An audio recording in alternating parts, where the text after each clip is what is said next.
ജഗ്ഗസ് കഫേൻ്റെ video കണ്ട അന്ന് മുതൽ വിചാരിക്കുന്നുണ്ട് ഈ റെസിപ്പി ഒന്ന് ട്രൈ ചെയ്യണമെന്ന്.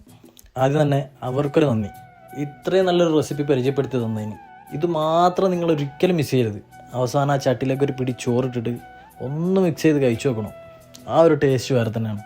അപ്പോൾ ആദ്യം നമുക്ക് അതിലേക്കുള്ള മസാല സെറ്റാക്കാം.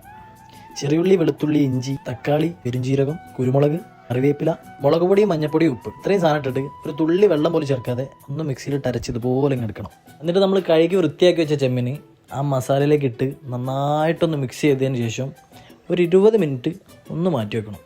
അതിനുശേഷം പാനോ ചട്ടിയോ എന്താണെന്ന് വെച്ചിട്ട് അതിലേക്ക് കുറച്ച് വെളിച്ചെണ്ണയും കൂടെ വെച്ച് നമ്മൾ റെഡിയാക്കി വെച്ച ചെമ്മിന് ഇതുപോലെ അങ്ങ് ഇട്ട് കൊടുക്കുക. ആദ്യം ഈ ഒരു ഐറ്റം കറി പോലെ തോന്നുമെങ്കിലും നമ്മളൊരു 10-15 മിനിറ്റ് ക്ഷമയോടെ ഇളക്കി കൊടുത്താൽ അത് വറ്റി വരേണ്ട ഏകദേശം ഈ ഒരു പരുവായി കിട്ടും. അത്രേ ഉള്ളൂ നമ്മൾ പരിപാടി, സംഭവം കഴിഞ്ഞു. അതിനുശേഷം നിങ്ങൾക്ക് സർവ് ചെയ്തിട്ട് ഇതെന്തിൻ്റെ കൂടെ വേണമെങ്കിൽ കഴിക്കാം. ചോറിൻ്റെ കൂടെ മാത്രമല്ല, പൊറാട്ട, ചപ്പാത്തി, പുട്ടോ എന്തിൻ്റെ കൂടെ കഴിക്കാം. അത്രയ്ക്ക് ടേസ്റ്റാണിത്. അപ്പോൾ എല്ലാവരും ഒന്ന് ട്രൈ ചെയ്ത് നോക്കിക്കോളി. കിടുവായിട്ടാണ്.